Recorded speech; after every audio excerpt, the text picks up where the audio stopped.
Quais argumentos são mais utilizados na elaboração de recursos pela equipe Dr. Multas?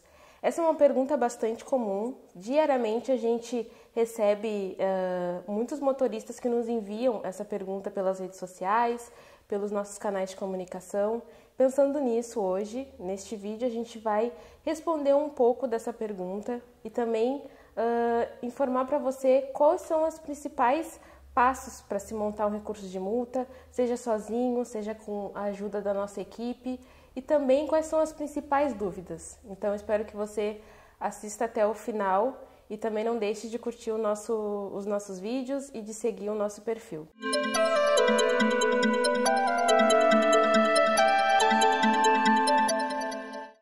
Então, para responder essas dúvidas, hoje eu estou aqui com a Luciana Giardini. Ela faz parte da equipe de redação, aqui da equipe Dr. Multas, da elaboração dos recursos. Então, desde então, já quero te agradecer, Luciana, pela tua disponibilidade em estar aqui. Eu que agradeço a oportunidade. E hoje eu vou começar te perguntando, então, sobre a questão dos argumentos. Quais são os principais, os melhores? Se existem argumentos ruins ou argumentos bons na hora de se elaborar um recurso de multa? Bom, um bom argumento é aquele que é bem fundamentado. É o argumento bem embasado. Seja embasado na letra da lei, na legislação ou em doutrina, jurisprudência. O importante é que a gente encontre alguma fonte de direito ou o máximo de fontes possíveis para embasar o recurso e para amparar aquilo que a gente está pedindo nesse argumento. Então, os principais pontos na hora da elaboração de um recurso seria isso, então, Luciana, de ter esse conhecimento em relação à legislação. Sim, isso é fundamental. Então, Luciana, de fato, esses pontos são bem importantes e aqui quando a gente recebe esses casos desses motoristas de todo o Brasil, a gente está sempre pensando nisso. Então, eu gostaria que tu explicasse para o pessoal, então, como funciona o setor ali de redação, como a equipe se organiza para auxiliar esses motoristas. Bom, a gente, quando pega o caso do cliente, a primeira coisa é analisar tudo aquilo que ele está nos relatando com muita atenção, muito cuidado. É importante o relato do cliente para a gente delimitar qual vai ser a nossa principal linha de argumentação. Então, de acordo com aquilo que ele nos conta, a gente vai definir a melhor tática para conseguir a anulação da infração ou o cancelamento do processo de suspensão ou cassação. Depois que a gente analisa a história relatada pelo motorista, a gente vai fazer um estudo daquele auto de infração ou daquela notificação. Através desse estudo, a gente vai desvendar todas as nulidades que existem ali, ou seja, todos os requisitos exigidos por lei que não estão sendo atendidos. Sempre tem alguma coisa faltando, alguma coisa que foi estabelecida por uma resolução do CONTRAN ou até mesmo no CTB. Muitas vezes o agente de trânsito, na hora de preencher o auto de infração, deixa alguma coisa escapar. E são nesses furos, nessas nulidades, que a gente muitas vezes consegue o deferimento, porque não pode faltar nada. É uma garantia do motorista, enquanto cidadão, que na hora de ele ser autuado, ele seja autuado 100% em conformidade com a lei. E muitas vezes, né, Luciana, é visível que os motoristas não têm conhecimento dessas informações, né? Eles não acreditam muitas vezes no recurso de multa, sem saber que existe direitos que eles devem cumprir, assim como o CTB prevê. Os órgãos de trânsito têm também deveres a cumprir para que essas penalidades que estão previstas para os motoristas possam, de fato, serem aplicadas, né? Exatamente. Para que seja aplicada uma penalidade, todo o procedimento administrativo tem que estar em conformidade com a lei. Então, é muito importante a gente fazer essa análise minuciosa ali da notificação ou do auto de infração para desvendar tudo que não foi respeitado pelo órgão. Aí, na minha opinião, é onde reside a nossa maior chance.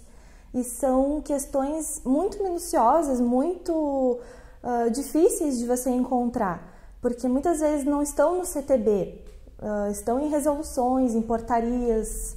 Então, é muito difícil de um motorista, um cidadão, ter acesso a esses materiais se ele não fizer uma pesquisa muito a fundo.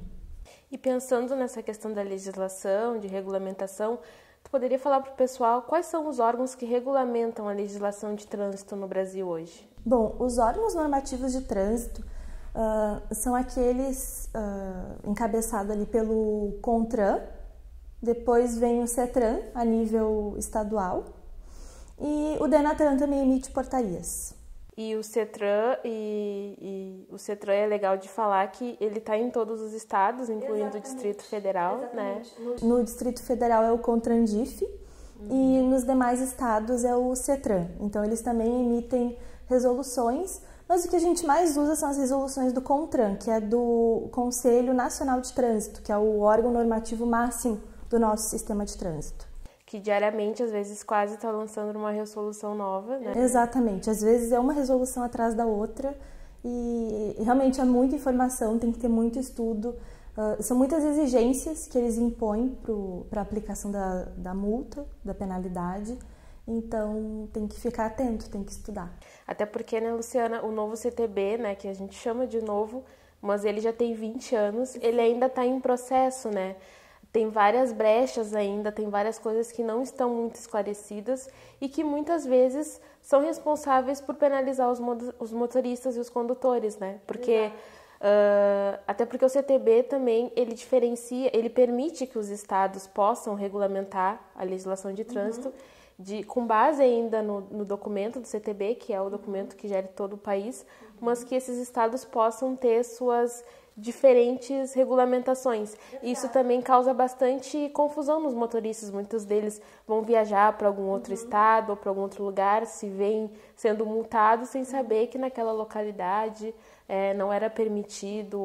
O exemplo disso é o rodízio em São Paulo. Muitos condutores vão para a cidade de São Paulo e não sabem que não podem transitar naquele dia e naquele horário com o seu veículo porque existe o rodízio, porque a placa do veículo dele não é compatível com os veículos que estão autorizados a circular na cidade naquele dia. Então, realmente, o nosso país é muito grande, cada região tem a sua peculiaridade, tem as suas necessidades. Por exemplo, o trânsito de São Paulo é caótico, então precisa de uma medida do Estado para regular isso e para encontrar meios de fazer o trânsito fluir melhor. Então, é claro que um cidadão, um motorista de outro estado que não esteja muito atento a essa peculiaridade regional vai acabar incorrendo numa infração sem ter o conhecimento dela. Pensando nesse desconhecimento, então, Luciana, qual tu acha que são os principais pontos que os motoristas desconhecem em relação à legislação de trânsito? Bom, o primeiro deles é o que a gente estava falando, que são as normativas locais, né, até às vezes com relação não só ao rodízio, mas a estacionamento, a zona azul, por exemplo, a falta de sinalização, na verdade, é uma grande causa para esses equívocos cometidos, porque deveria haver maior informação e instrução por parte dos órgãos para que todos os motoristas cumprissem as normas. Então, se não existe sinalização, eles acabam exigindo que a pessoa mesmo assim saiba ou descubra como funciona o trânsito naquele local. Mas pensando então no processo administrativo, então, Luciana, o motorista foi multado, recebeu a autuação na sua casa, deseja recorrer. Quais são os passos que ele tem que seguir? Bom, o processo administrativo funciona em 3 instâncias. A primeira delas é a defesa prévia. Então, quando o condutor recebe a notificação de autuação em casa, ele tem um prazo para apresentar a defesa prévia e fazer a indicação do condutor responsável pela infração. O segundo passo é o recurso à JARE. Então, ele pode recorrer à JARE, mesmo que ele não tenha apresentado defesa prévia, mas também quando há o indeferimento da defesa. E a terceira instância é o CETRAN, quando o recurso à JARE foi indeferido. E pensando assim, o processo administrativo, claro que ele se divide em 3 fases, mas ele é bastante complexo, né, Luciana? Porque exige um prazo, existe um modelo de recurso, a questão dos argumentos embasados na legislação. Como a equipe aqui do Dr. Multa se organiza para elaborar esses recursos de multas pensando em todos esses aspectos? Bom, na primeira fase a gente costuma atacar todas as nulidades possíveis, ou seja, todos aqueles requisitos formais e obrigatórios por lei que não foram atendidos na autuação. É a fase ideal para isso. A gente também já costuma fazer a alegação de mérito, porque nunca é demais. Na segunda fase, sim, na JARE que vai ser analisado todo o mérito da infração, o motivo por qual o condutor cometeu a infração, ou o fato de ele não ter cometido de modo algum, ou algo que justifique a conduta dele. Daí isso é alegado a partir, então, da JARE. E na JARE a gente já pode começar a falar de alguns fatores que foram desrespeitados no julgamento da defesa prévia, como o prazo muito demorado para julgar a defesa ou a falta de motivação, e isso também é o que a gente leva para o CETRAN. E na terceira fase a gente leva também toda essa questão das nulidades do julgamento em si, né? Então tudo o que a JARE não atendeu na hora de julgar, a gente alega no CETRAN, além de também fazer as alegações de mérito e as nulidades. É importante falar também, né, Luciana, que aqui no Doutor Multas a gente leva bastante em consideração também o relato dos motoristas. A gente escuta esse motorista para entender o que aconteceu, como se deu essa autuação. Sim, é essencial para a gente o relato do motorista. É a partir dele que a gente constrói o recurso, que a gente decide quais são os melhores argumentos, qual é a linha de defesa que a gente vai adotar, porque existem diversas linhas. Então, todas as particularidades são levadas em consideração. Até mesmo porque é nesse momento que a gente entra em contato com o motorista que a gente entende também a importância que a CNH dele tem na sua vida, né? Exato. Os casos que a gente recebe aqui de pessoas que utilizam, estão com medo de perder o seu direito de dirigir, ao mesmo tempo que precisam, né, da sua CNH para ou levar um parente que está doente todos os dias para fazer um tratamento, ou levar os filhos para a escola. São essas histórias que também nos auxiliam na questão da elaboração do recurso, né? Sim, com certeza. O que a gente mais tem são pessoas nos procurando, muito preocupadas com a perda da CNH, porque hoje em dia o direito de dirigir é essencial na rotina. Para muitas pessoas é um meio de trabalho, por exemplo, aquelas pessoas que exercem atividade remunerada com a CNH. Essas são, com certeza, assim, as mais preocupadas com essa possibilidade de ter a CNH suspensa ou cassada. São aquelas que dependem ali diretamente da CNH para obter o seu sustento. Também tem aquelas que residem em uma localidade muito distante do seu trabalho, às vezes em cidades diversas, enfrentam 100 km, 60 km de ida, 60 de volta. E que muitas vezes não tem outra opção. Muitas vezes o transporte público não faz o trajeto, muitas vezes o transporte público até faz, mas não de uma forma que fosse viabilizar o cumprimento da jornada laboral dessa pessoa.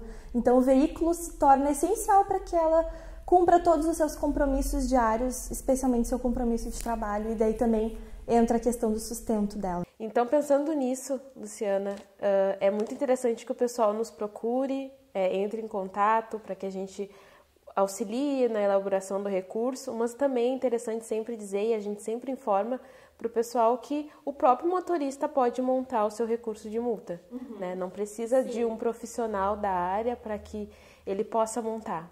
A gente tem o nosso site, então, quem não conhece é doutormultas.com.br. Lá a gente tem vários artigos sobre os diferentes assuntos de trânsito. A gente está sempre atualizando justamente para que os motoristas possam ter acesso à legislação e possam conseguir montar o seu recurso. Então, eu quero agradecer, Luciana, a tua presença aqui. Muito obrigada, eu que te agradeço, Lisandra. Dizer para o pessoal que, caso tenham mais alguma dúvida, que deixe o comentário aqui embaixo. A gente também tem artigos no site falando sobre a questão dos argumentos, então quais argumentos são interessantes de se utilizar, quais fontes de pesquisa, assim como as que a Luciana citou, dentre outras. Então vocês podem sempre acessar o nosso site, acompanhar o nosso canal, nossas redes sociais, para você estar sempre bem informado em relação, porque também isso também é ser um motorista consciente, né, Luciana? É estar atualizado com a legislação, sabendo sobre quais pontos, né, são interessantes para seguir, para que a segurança no trânsito seja sempre prioridade, que é o que o Código de Trânsito prevê. Todas as premissas do Código de Trânsito estão aí para que a segurança no trânsito seja mantida, para que a gente esteja sempre atento à vida no trânsito, que é muito importante. Esse ano o Maio Amarelo teve como slogan a vida no trânsito. Sim. Então é algo também que a equipe do Dr. Multas preza também. A gente tem esse compromisso, assumiu esse compromisso com a segurança e para estar informando os motoristas para que eles estejam conscientes. Então eu convido o pessoal a acompanhar e estar sempre atento e questionar também, porque o recurso de multa, ele, além de ser uma oportunidade de defesa para o motorista, ele também é uma oportunidade para que os condutores informem aos órgãos de trânsito caso algum ponto esteja mal sinalizado e fez com que o motorista tenha cometido algum tipo de infração ou coisas nesse sentido, né? Exatamente, é um próprio exercício da cidadania. Não é só o seu direito de defesa, mas também o direito que você tem de procurar o órgão de trânsito e exigir que ele preste o serviço com excelência. Então, ok, obrigada, Luciana, obrigada a quem nos assistiu e nos acompanhou aqui hoje, nos ouviu, e até o próximo vídeo.